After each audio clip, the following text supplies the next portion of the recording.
अस्सलाम वालेकुम नाजरीन, मैं अपने चैनल नूरुल इस्लाम में आप सबको खुशामदीद कहती हूँ। हाँ, तो चलिए दोस्तों, बाबा फखरुद्दीन पार्ट 2 में हम कुछ मज़ीद जानेंगे बाबा के बारे में।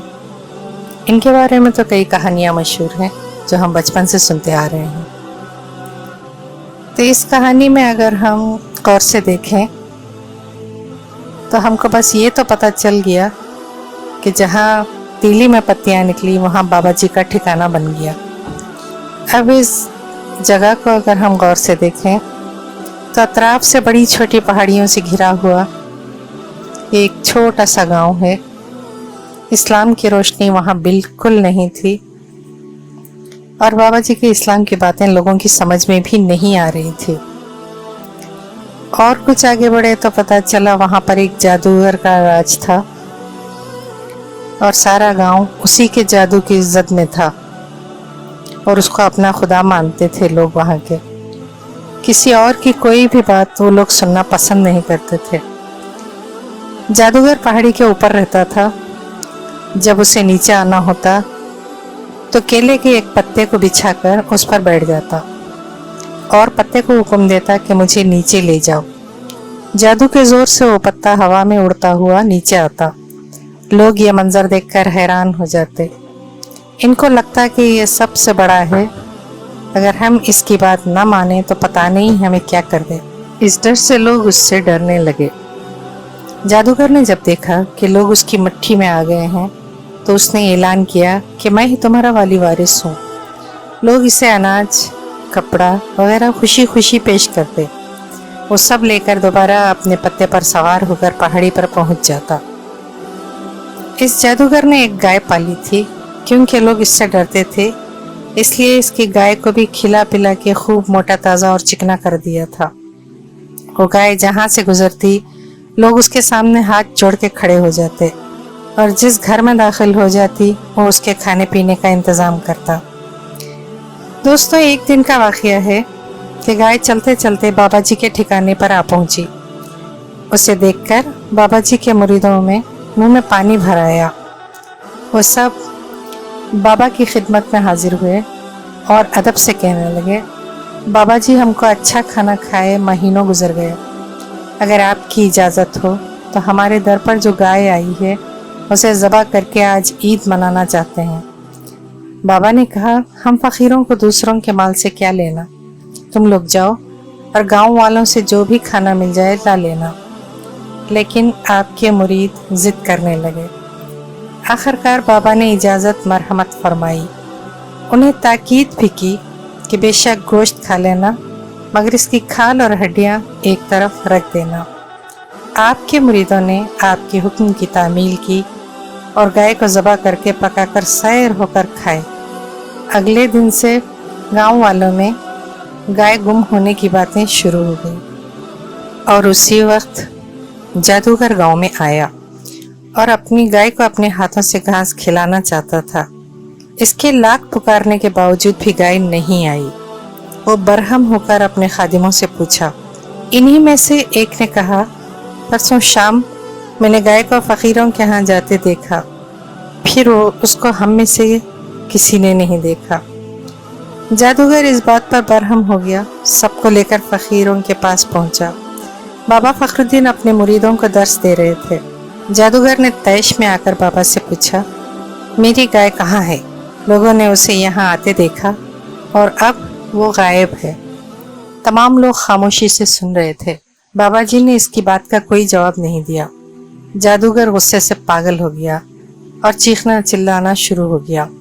बाबा जी ने सर उठाया और कहा, उस कोने में तुम्हारी गाय है, चाहो तो बुलाकर ले जाओ। जादूगर खुश हुआ कि फ़कीर उससे डर गए और उसकी गाय लौटा रहे हैं। अंदर की तरफ दौड़ पड़ा। कोने में उसे गाय नहीं एक बोरी दिखाई दी। इसने जल्दी से बोरी खोली तो देखकर हैरान रह गया कि बोरी में चमड़ी और हड्डियां हैं। वो गुस्से से बाबा की तरफ आया और कहा, ये कैसी बात हुई? गाय तो मर चुकी है और सिर्फ चमड़ी और हड्डियां रखी हैं। बाबा जी ने कहा, तभी तो हमने कहा बुलाओ और आती है तो ले जाओ। अब वो बिफर गया। और तैश में आकर कहने लगा, भला मरी हुई गाय कोई वापस ला सकता है? ये तमाशा सब गांव वाले देख रहे थे। इनको अब भी जादूगर सही लग रहा था। बाबा जी ने हल्की सी मुस्कुराहट के साथ गाय के बाक़ियात पर एक नज़र डाली और कहा, ऐ गाय, अल्लाह के हुक्म से उठ, तेरा मालिक तुझे बुला रहा है, जा। इतना कहने की देर थी, गाय के आज़ा जुड़ने लगे और उस पर चमड़ी चढ़ गई और गाय साबित और सालिम खड़ी होकर पुकारती हुई उसके मालिक के पास चली गई। ये नज़ारा देखकर जादूगर समेत तमाम गांव वाले हैरान रह गए। वो लम्हा गांव वालों की ईमान जादूगर से हटने लगा। जादूगर गुस्से से पैर पटकता हुआ चला गया। बाबा जी की इस करामत से सब दंग रह गए। उधर जादूगर को इसका मुस्तकबिल अंधेरे में डूबता हुआ न दिखाई दे रहा था। तमाम लोगों के सामने सर नीचा होने की शर्मिंदगी अलग थी। वो आपसे अपनी बेइज्जती का बदला लेना चाहता था। इन सब बातों के अलावा अब गांव वाले उस ताकत की तरफ माइल होने लगे जिसने जादूगर की गाय को लम्हों में जिंदा कर दिया। वो अल्लाह की ज़ात से बहुत मुतासिर हुए थे। बाबा का कहा हुआ एक एक लफ्ज़ उनके जहन में गूंज रहा था। इस वाक़ये के बाद कई लोगों ने इस्लाम कबूल किया। अब दूसरी तरफ जादूगर को अपने जादू पर पूरा भरोसा था।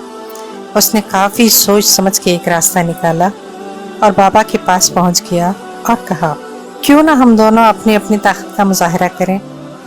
इससे लोगों को पता चल जाएगा कि मेरा जादू सही है या आपका अल्लाह ताला। इसके मुकाबले का एक तरीक़ा बताया कि 2 बोरियां लाई जाएंगी जिनमें आधा आधा चूना भर दिया जाएगा और बाकी आधी बोरी में मेरे लोग आपको बिठाएंगे और बोरी का मुंह कस के बांध देंगे। दूसरी तरफ बोरी में आपके लोग मुझे बिठाएंगे और बोरी बांध देंगे। अब इन दोनों बोरियों को उठाएंगे और तालाब में फेंक देंगे। जो भी अपनी बोरी से जिंदा निकल आएगा उसकी जीत होगी। आपने इसकी बात बगौर सुनी और इसे मंजूरी दे दी। फिर क्या था, मुकर्ररा वक्त पर दोनों पहुंच गए। सारा गांव ये मंजर देखने के लिए पहुंच गया। बोरियां पानी में आखिरकार डुबो दी गईं। सबकी धड़कनें रुक गईं। हर तरफ अजीब सा सन्नाटा छा गया। बोरियां पानी में पूरी तरह डूब गईं और सबकी जान ये देखने के लिए आंखों में अटकी हुई थी कि अब क्या होगा। कुछ ही देर में पानी का सीना चीरते हुए हज़रत बाबा फ़खरुद्दीन रहमतुल्लाह अलैह अल्लाहु अकबर का नारा बुलंद करते हुए जिंदा सही सलामत नमोदार हुए। नाजरीन, मेरा दिल करता है काश हम भी इस मंज़र को देखने के लिए वहाँ होते। अल्लाह की वहदानियत को पेश करता हुआ ये नज़ारा कैसा होगा, आम लोगों के दिलो दिमाग पर क्या असर हुआ होगा। अल्लाह ताला की शान देखिए कि अपने वली को उसने साफ बचा लिया, वरना खोलते हुए चूने में इंसानी गोश्त पककर रेजा रेजा हो जाता है। लेकिन अल्लाह को इस जगह जुल्मत के अंधेरे में इस्लाम का नूर फैलाना ज़रूरी था।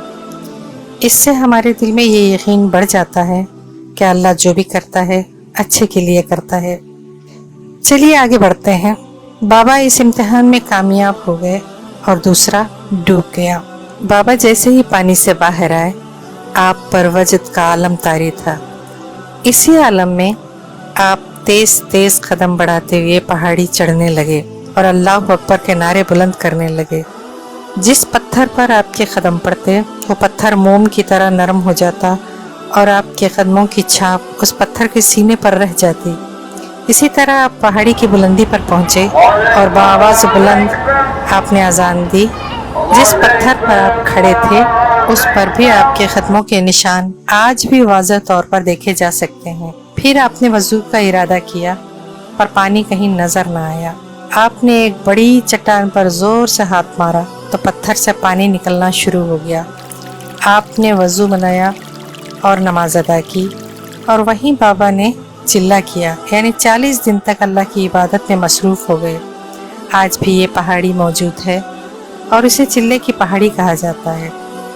पत्थर से जो पानी जारी हुआ था वो आज भी हम उस चट्टान के नीचे देख सकते हैं। ये भी बाबा की करामत है। इस वाक़ये के बाद बहुत से लोग इस्लाम के दायरे में आ गए। आपके मुरीद बनकर लोगों ने आखिरत को पा लिया। इस तरह इस जगह पर इस्लाम की शमा जल उठी और कुफ्र व बातिल का अंधेरा दूर हो गया। इस्लाम की इस शमा को बाबा जी ने ताउम्र जलाया और आखिरकार 126 साल की उम्र में सन 1295 में आपने दुनिया से पर्दा किया और आज भी पेनुगोंडा में ही आराम कर रहे हैं। आपने मुसलमानों की सहूलत के लिए एक मस्जिद भी तामीर करवाई। आपके विसाल के बाद आपका उर्स हर साल 12 और 13 जमादत-तानी को बड़ी अक़ीदत और धूमधाम से मनाया जाता है। आपके अक़ीदतमंदों में हर मज़हब के लोग शामिल हैं। यहाँ पर आने वाले मुरादें लेके ही लौटते हैं। अल्लाह हमारी भी मुरादें पूरी करे और हमारे दिल को अल्लाह ताला की ईमान से भर दे, क्योंकि ऐसे लोगों की कहानी हम सुन रहे हैं जिन्होंने अल्लाह के लिए अपनी ज़िंदगी अल्लाह की राह में लगा दी और हमें एक दर्स दिया कि इस्लाम सबसे अच्छा और प्यारा मज़हब है। अल्लाह हमारी दुआओं को और आपकी दुआओं को कबूल करे। आमीन सुम्मा आमीन। तो दोस्तों, आपको ये वीडियो कैसी लगी? अगर पसंद आई हो तो लाइक करें ताकि मेरी हौसला अफजाई हो और मैं आगे भी ऐसी ही मज़ीद वीडियोस आपके लिए लाऊं। सब्सक्राइब कीजिए ताकि आने वाली वीडियो की नोटिफिकेशन आपको जल्दी मिल जाए और ज़्यादा से ज़्यादा लोगों में शेयर करें ताकि इन अक़ीदत के फूलों की खुशबू ज़्यादा से ज़्यादा लोगों तक पहुँचे और ईमान ताज़ा हो। आखिर में मैं अल्लाह से यही दुआ करूँगी कि मेरी इस कोशिश को अल्लाह ताला कामयाब करे। आमीन सुम्मा आमीन।